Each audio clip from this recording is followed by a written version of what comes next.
Salmo número 85, nós vamos ler todo esse salmo. Foste favorável à tua terra, ó Senhor, trouxeste restauração a Jacó. Perdoaste a culpa do teu povo e cobriste todos os seus pecados. Retiraste todo o teu furor e te afastaste da tua ira tremenda. Restaura-nos mais uma vez, ó Deus, nosso Senhor, e desfaz o teu furor para conosco. Ficarás indignado conosco para sempre? Prolongarás a tua ira por todas as gerações? Acaso não nos renovarás a vida, a fim de que o teu povo se alegre em ti? Mostra-nos o teu amor, ó Senhor, e concede-nos a tua salvação. Eu ouvirei o que Deus, o Senhor, disse. Ele promete paz ao seu povo, aos seus fiéis. Não voltem eles à insensatez. Perto está a salvação que ele trará aos que o temem, e a sua glória habitará em nossa terra. O amor e a fidelidade se encontrarão, a justiça e a paz se beijarão. A fidelidade brotará na terra e a justiça descerá dos céus. O Senhor nos trará bênçãos e a nossa terra dará a sua colheita. A justiça irá diante dele e preparará o caminho para os seus passos. Amém? Quando nós olhamos para esse texto e a sua origem, que na verdade retrata a experiência de uma família com Deus, e desde muitos anos atrás, no início, por exemplo, do relacionamento entre Deus e o seu povo no deserto, Deus estabeleceu com Moisés, e através de Moisés, uma das 12 tribos seria completamente dedicada ao seu serviço. Trata-se da tribo dos levitas. E essa família, os filhos de Corá, ou os coraitas, que na verdade escreveram este salmo, era uma família levítica. Eles escreveram cerca de 12 salmos na Bíblia. Era uma família separada para o serviço de Deus. Desde o tempo em que Deus, através de Moisés, estabeleceu o seu tabernáculo, ele determinou que os levitas ficassem responsáveis pela arrumação do tabernáculo, pela conservação, pelo transporte ao longo da peregrinação no deserto, pela liturgia dos cultos, dos sacrifícios, pela música, pela portaria e pela segurança, entre outros serviços. Tudo aquilo que dissesse respeito ao culto, à religião de Israel, estava ao encargo dos levitas. E é interessante nós percebermos que isso se prolongou durante todo o Antigo Testamento. Mesmo no tempo de Davi, quando Deus lhe concebeu o projeto do templo e que Salomão, seu filho, veio construir, Deus deu a Davi também um projeto com relação a toda a liturgia do culto. E os levitas estavam responsáveis por todas essas áreas pertinentes ao serviço no templo. Então nós olhamos que esse texto foi escrito por uma família que tinha experiência de serviço para com Deus. Uma família que tinha um certo relacionamento com Deus. Mas era uma família marcada por um passado não muito feliz.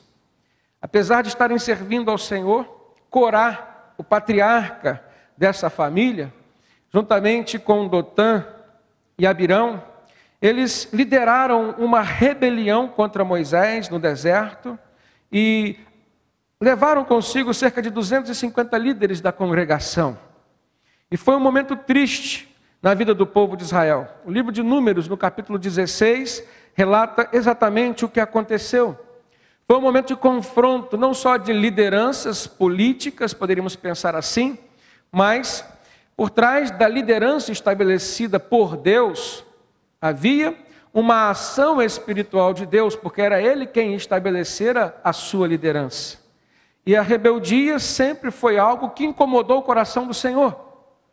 E Deus então se manifestou com poder, com justiça, de maneira implacável contra Corá, Dotã e Abirão, e todos de sua casa. O texto de Números diz que abriu-se uma fenda sobre a terra, e toda a família de Corá, os da sua casa, de Dotã e de Abirão, foram consumidos.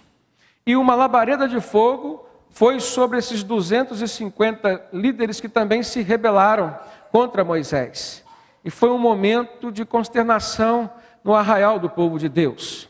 Ao mesmo tempo em que eles ficaram tristes pela perda que tiveram, eles viram que o Deus a quem eles buscavam seguir e servir era um Deus que em alguns momentos não tolerava certos tipos de pecado. E isso marcou a vida dos filhos de Corá. Eles viram a restauração do povo de Israel, eles viram a peregrinação do povo de Israel pelo deserto.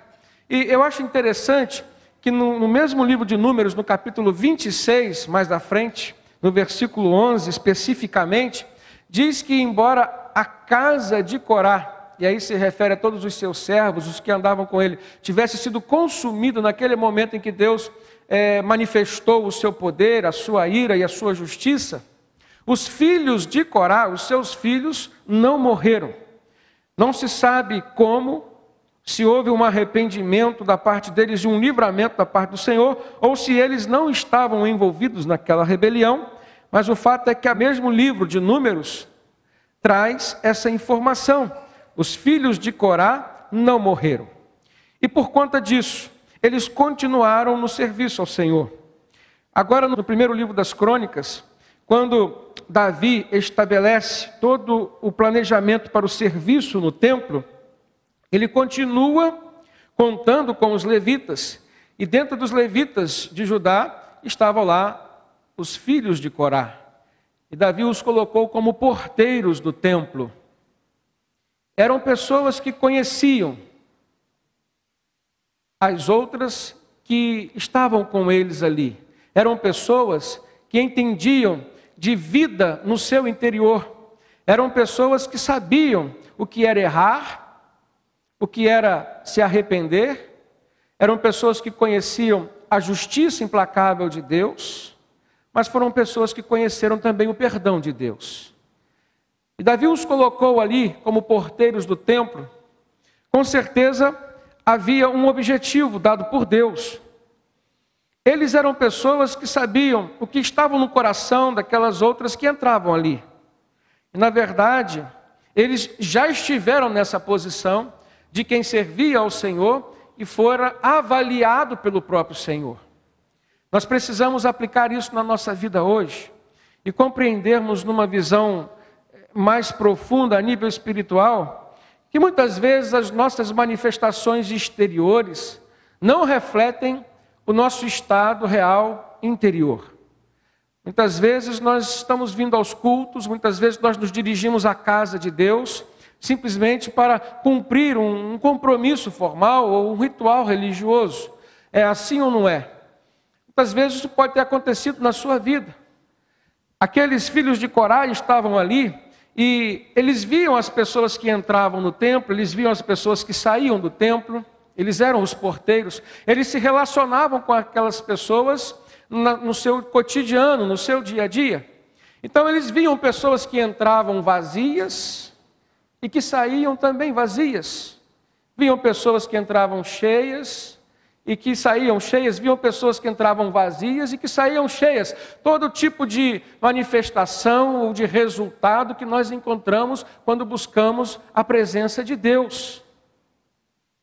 Aqueles homens, os filhos de Corá, que escreveram esse salmo, eles vêm refletir no texto, na verdade, toda a sua experiência de relacionamento com Deus e com as pessoas.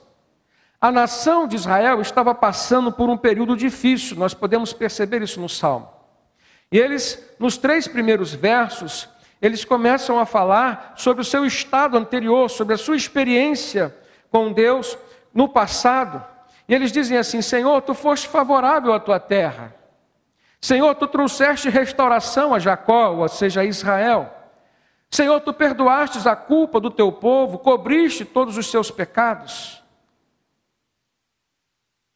Retiraste de todo o teu furor e te afastaste de toda a tua ira, que era tremenda.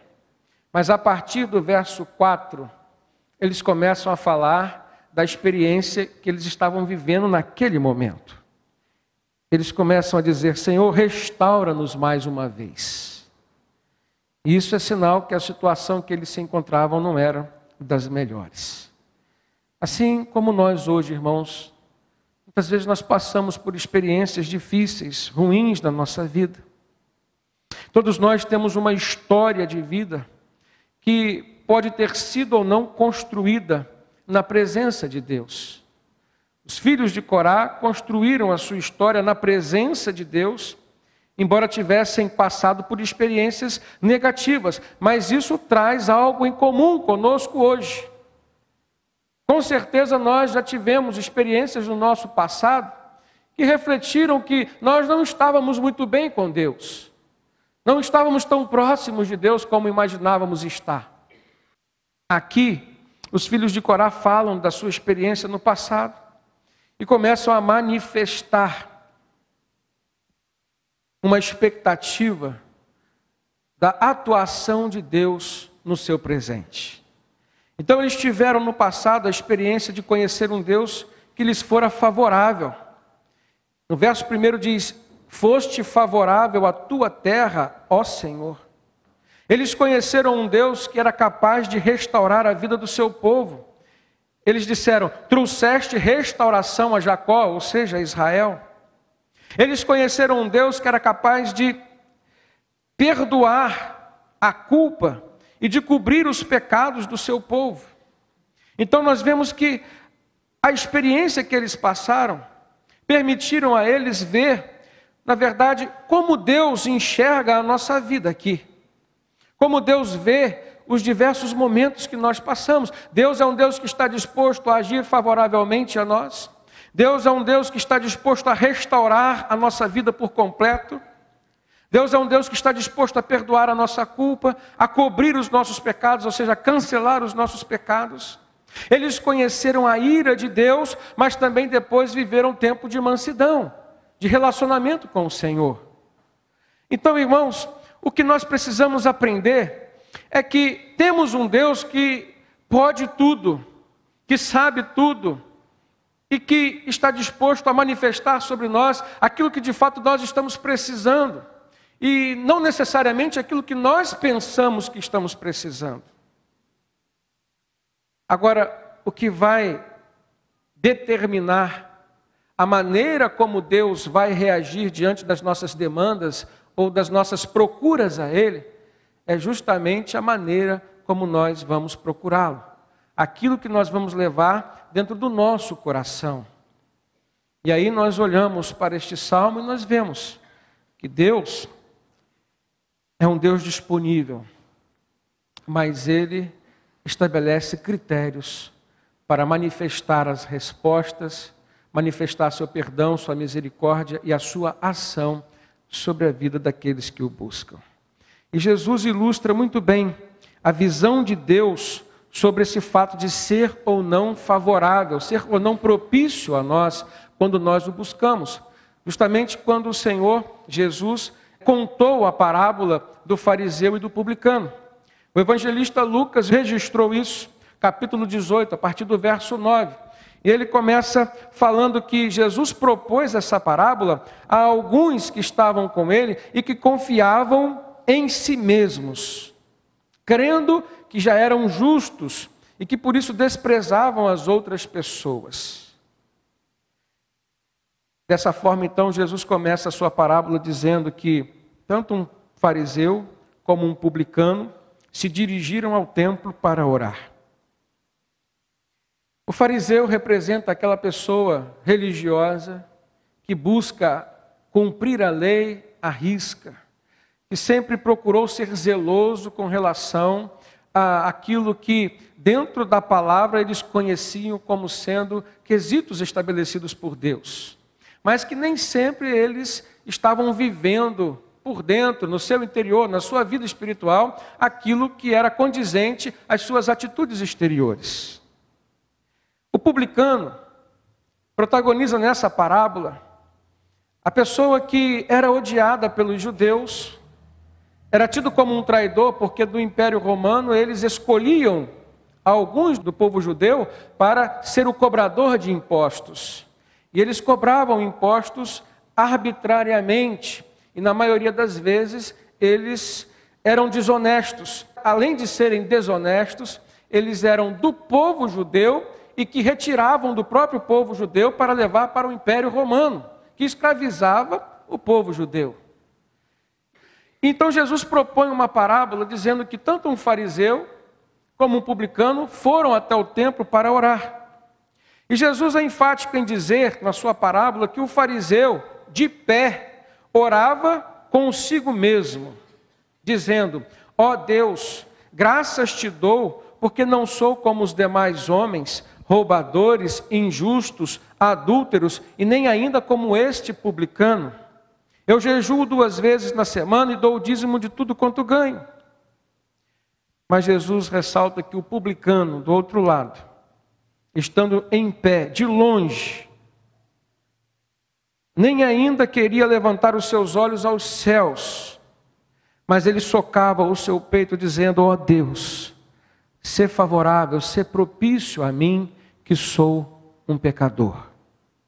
E Jesus finaliza essa parábola dizendo que o publicano desceu do templo justificado, ou seja, perdoado por Deus, e o fariseu não. A lição que nós tiramos, irmãos, nós precisamos buscar o Senhor com o coração quebrantado, com o coração contrito. No Salmo 51:17 diz que os sacrifícios que agradam a Deus são um espírito quebrantado. A um coração quebrantado e contrito, o Senhor Deus não desprezará. A segunda lição que nós tiramos nesse texto é que todos nós enfrentamos experiências que, na verdade, refletem as dificuldades diante de algumas pessoas nos nossos relacionamentos e também diante de Deus.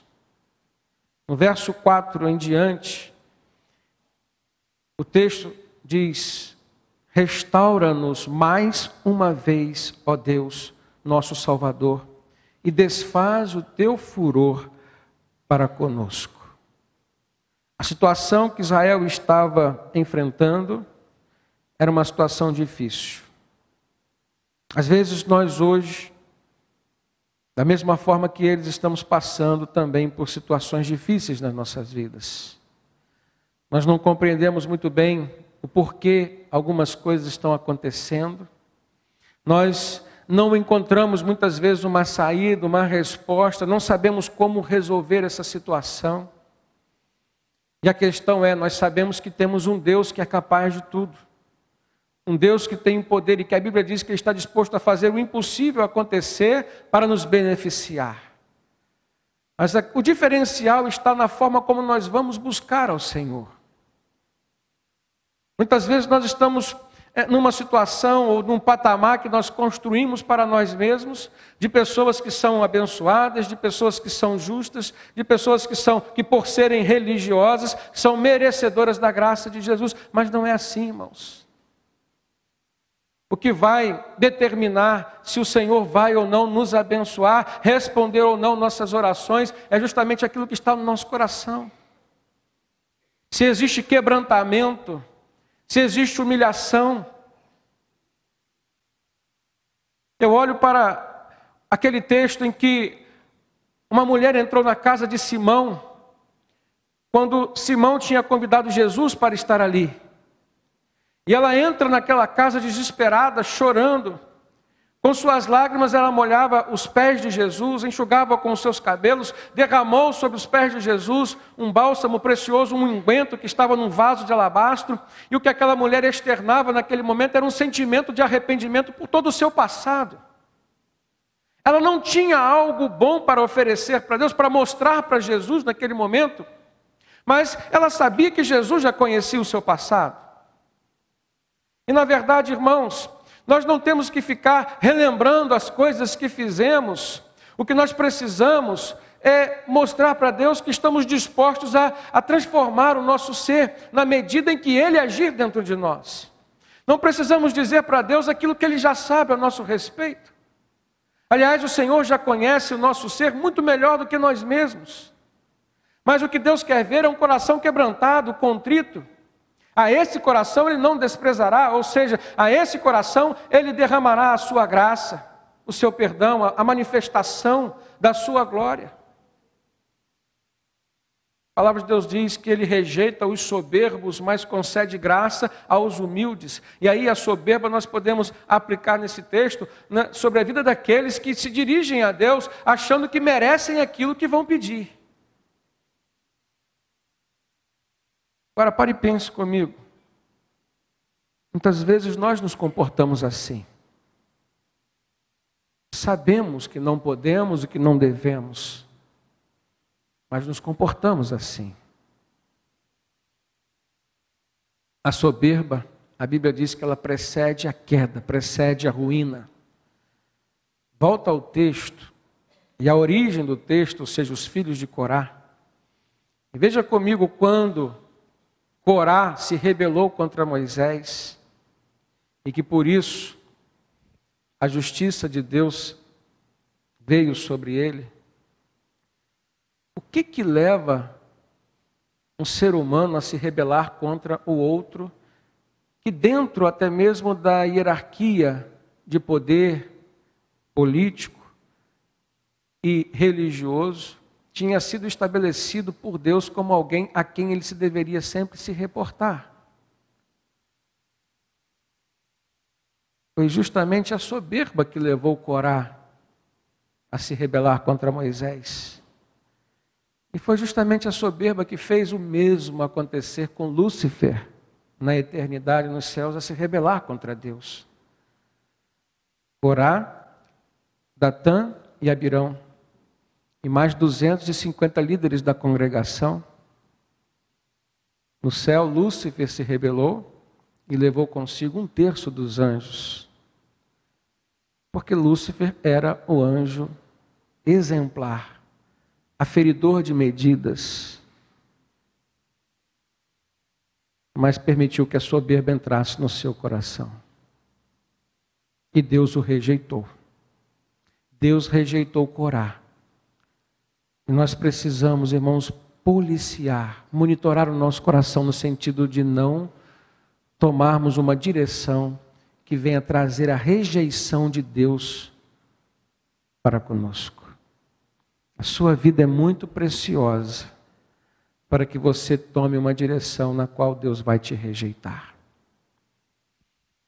É nessa perspectiva que nós temos que olhar para esse texto.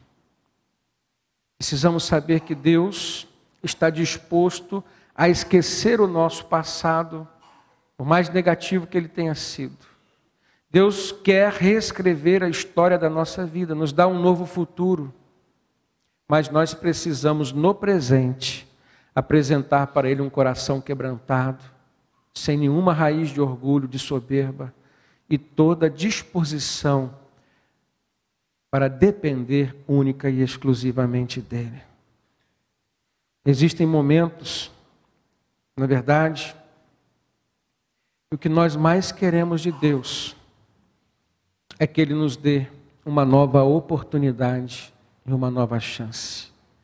Por isso que no verso 4 eles disseram: restaura-nos, Senhor, mais uma vez. Eles estavam pedindo uma oportunidade. Eles já tinham sido restaurados antes. Eles já conheciam o Deus que perdoava. Eles já conheciam o Deus que era misericordioso. E eles estavam ali com medo da ira de Deus, com medo do castigo, porque eles também conheciam na sua família, nos seus antepassados, um Deus que era justo e implacável. Então, humildemente, eles pediam a Deus: restaura-nos mais uma vez, ó Senhor, nosso Salvador, e desfaz o teu furor para conosco. Existem momentos, irmãos, que tudo que nós queremos é uma chance. E Deus tem prazer em responder esta oração, que clama por uma oportunidade, mas demonstrando com sinceridade disposição para uma transformação. Muitas bênçãos que nós estamos pedindo a Deus, estamos aguardando vir de Deus, na verdade somos nós mesmos que estamos postergando a ação de Deus sobre nós, porque o nosso coração endurecido não tem permitido uma transformação acontecer no nosso ser. Deus pode restaurar a nossa alma, os nossos sentimentos. Deus pode restaurar os nossos relacionamentos interpessoais, nossas famílias, e quantas famílias hoje estão passando por dificuldades. Deus pode restaurar, irmãos, o nosso espírito, ou seja, a nossa vida espiritual, reatando os nossos laços de comunhão com Ele. Deus pode restaurar a nossa vida por completo, e aí nós temos que incluir também o campo material. Deus nos vê como um todo. Deus é o Deus provedor. A Bíblia mostra isso. Enquanto o Pai, Ele nos provê das nossas necessidades. Agora, a questão aqui está em que a chave da restauração de Deus é termos um coração quebrantado e contrito no momento em que nós buscarmos a Ele, recorrermos a Ele. Davi disse no Salmo 34, verso 18, o Senhor está perto dos que têm um coração quebrantado e salva aqueles que têm um espírito abatido. No livro do profeta Isaías, capítulo 57, verso 15, o texto nos diz assim: pois assim diz o alto e sublime, se referindo a Deus, que vive para sempre e cujo nome é santo. Habito num lugar alto e santo, mas habito também com o contrito e humilde de espírito, para dar um novo ânimo ao espírito do humilde e um novo alento ao coração daquele que está contrito. Olha que promessa linda que Deus traz ao seu povo por meio do profeta Isaías, irmãos. Mas aqui ele coloca: eu quero dar um novo ânimo àquele que tem um espírito humilde. Quero dar um novo alento àquele que tem um coração contrito. Ele começa dizendo: eu sou o Deus que habita num lugar alto e santo.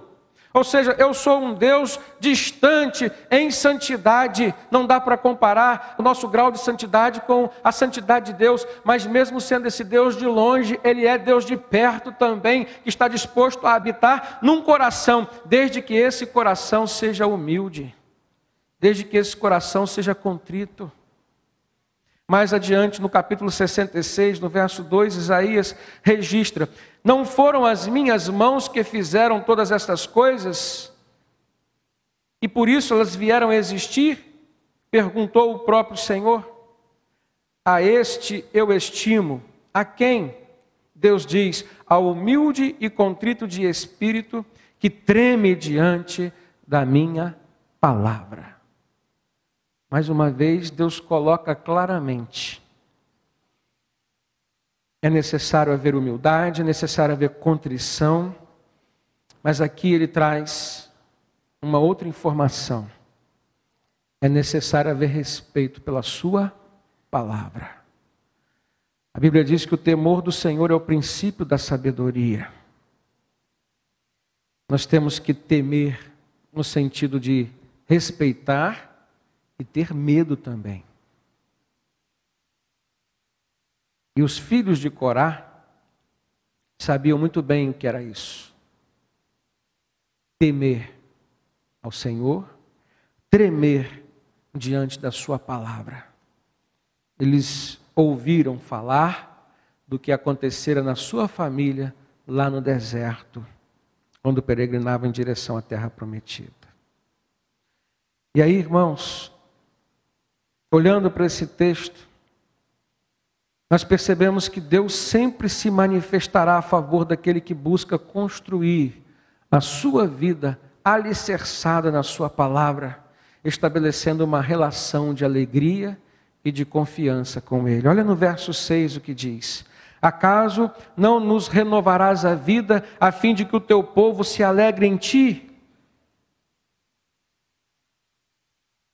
O salmista está fazendo uma pergunta, mas na verdade expressando uma expectativa de uma renovação na vida da nação de Israel, para que o seu povo pudesse se alegrar em Deus. Mas, irmãos, a questão aqui está no fato de que nenhuma relação subsiste quando a alegria tem um caminho único. E isso nós podemos ver nas nossas relações interpessoais. Com certeza você já se relacionou com alguém que só queria extrair de você, só queria tirar de você, que só queria buscar a sua alegria e nunca, em momento algum, quis te fazer alegre, trazer para você algo que pudesse agradar o seu coração. Com certeza nós já estivemos diante de pessoas que queriam sugar, que queriam nos explorar. E isso causou, com certeza, um desconforto na nossa vida. Agora pare e transporta isso para o campo espiritual, para o seu relacionamento com Deus. E chegue à conclusão comigo que muitas vezes nós agimos assim com o Senhor. Nós o procuramos simplesmente para que Ele nos fizesse alegres.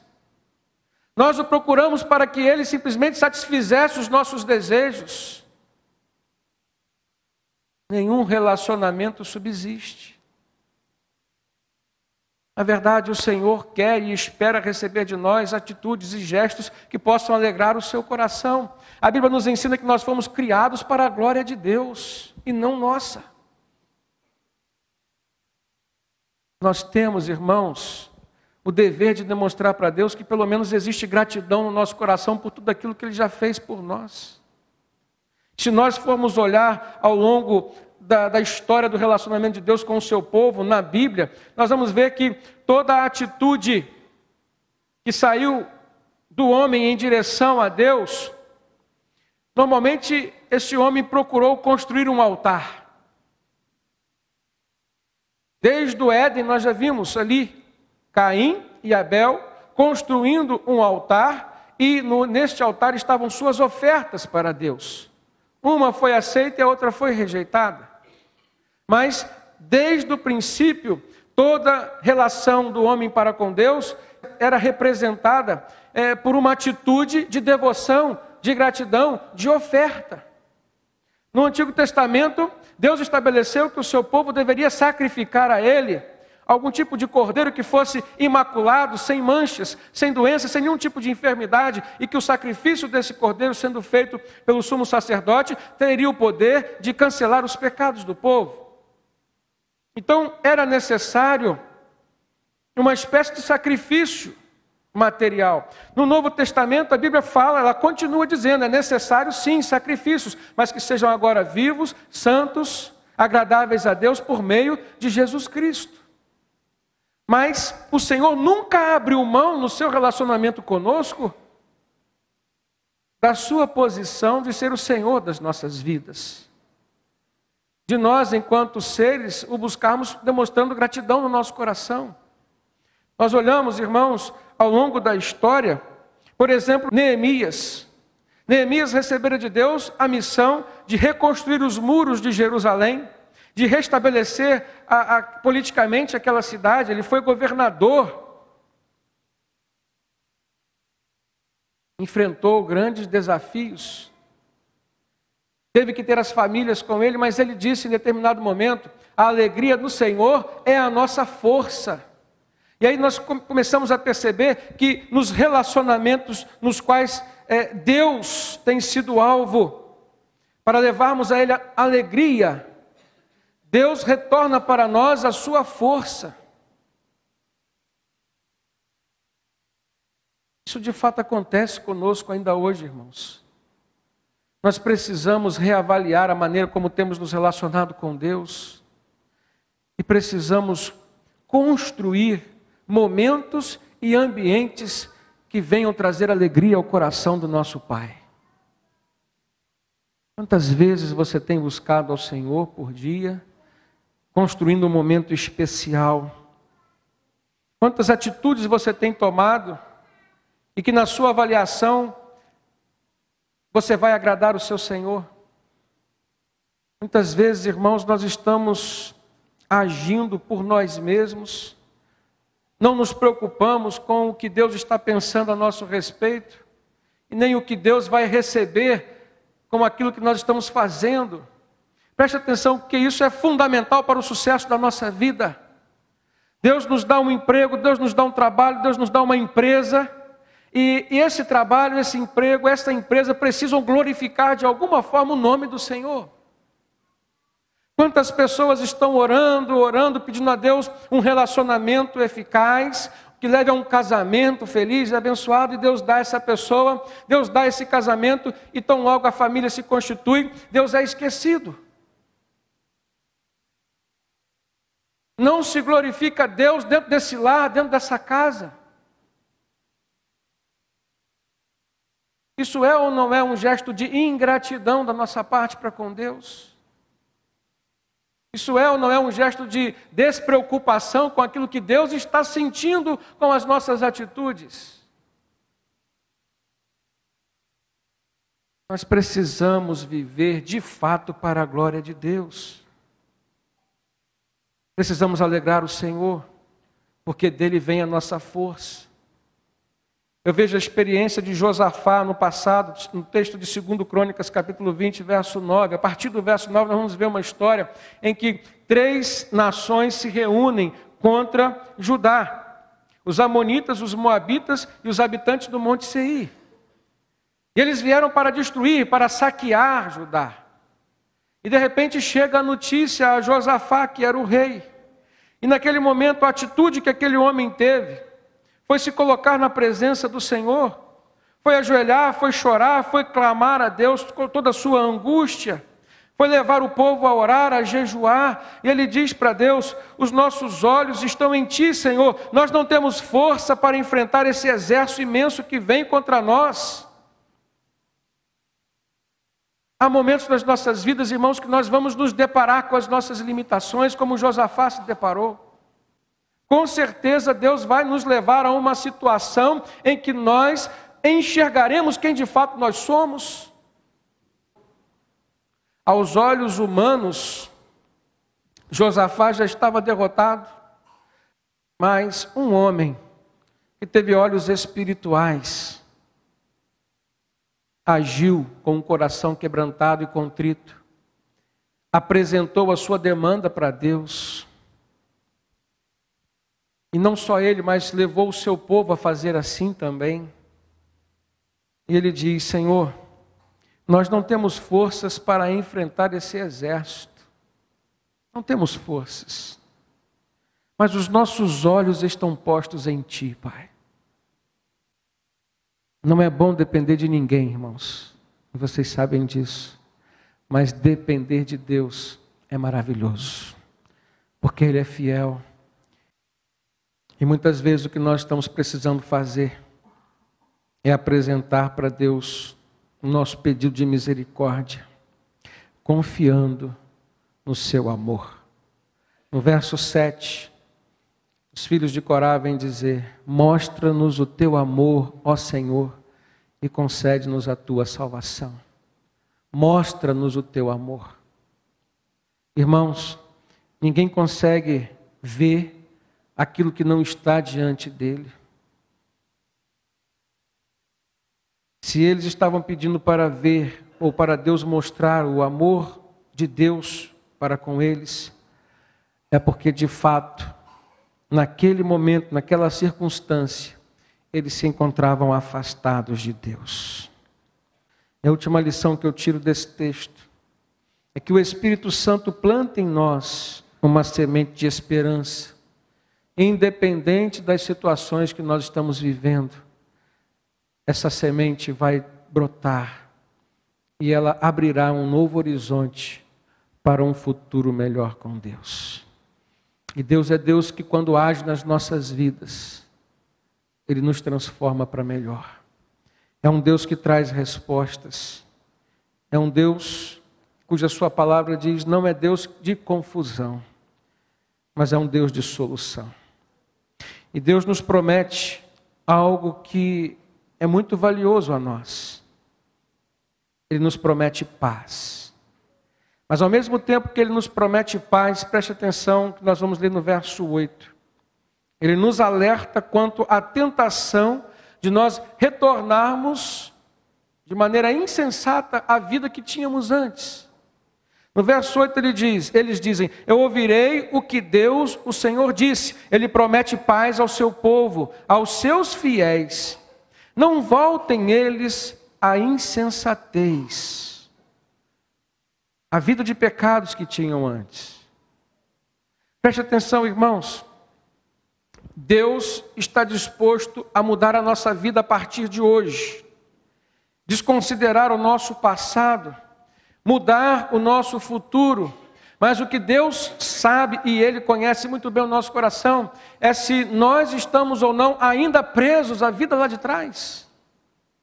Não adianta nós recebermos uma bênção do Senhor, que venha resolver o nosso problema de hoje, mas se nós vamos voltar à vida que tínhamos antes. Então, antes de procurarmos o Senhor com o coração quebrantado e contrito, aquilo que Ele coloca como condição para nos abençoar, esse texto também nos leva a uma responsabilidade adicional, que é de verificarmos se nós estamos ou não ainda livres, libertos de todo tipo de vício do passado, de todo tipo de pecado. Porque a palavra de Deus coloca nesse texto como sendo insensatez da nossa parte voltarmos em direção àquilo que nós fazíamos e vivíamos antes. A ideia que os filhos de Corá passam nesse texto, de que Deus é um Deus de novas oportunidades e eles clamam por mais uma chance, está também carregada da ideia de que Deus é um Deus justo e que nós não sabemos o momento a partir do qual Ele dirá não para nós e interromperá a sua misericórdia. Então nós vemos que Deus prioriza a alma que tem temor por Ele. No verso 9 diz: perto está a salvação que Ele trará aos que o temem, e a sua glória habitará em nossa terra. Nós vemos que Deus demonstra a sua fidelidade para conosco, mas Ele tem uma expectativa que nós também sejamos fiéis para com Ele. No verso 10 diz: o amor e a fidelidade se encontrarão, a justiça e a paz se beijarão. A fidelidade brotará da terra, ou seja, como sendo uma atitude humana de quem habita na terra. E a justiça descerá dos céus, como sendo uma atitude divina. O Senhor nos trará bênçãos, e a nossa terra trará a sua colheita. A justiça irá diante dele, e ele preparará o caminho para os seus passos. E assim ele conclui esse salmo.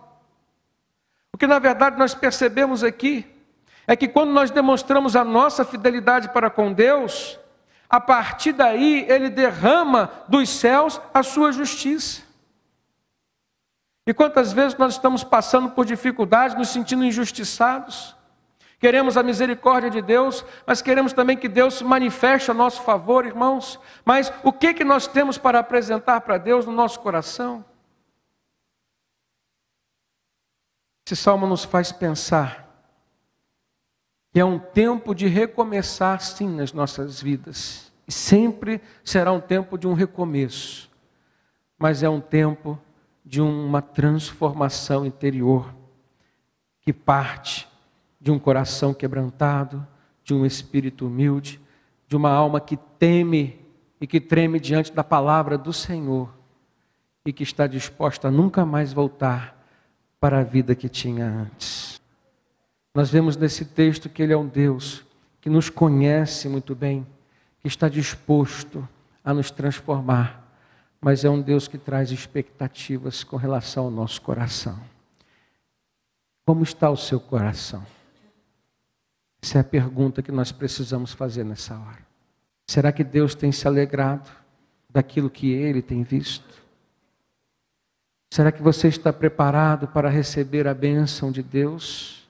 Ser transformado por Ele, com uma convicção de que você não voltará aos erros do passado?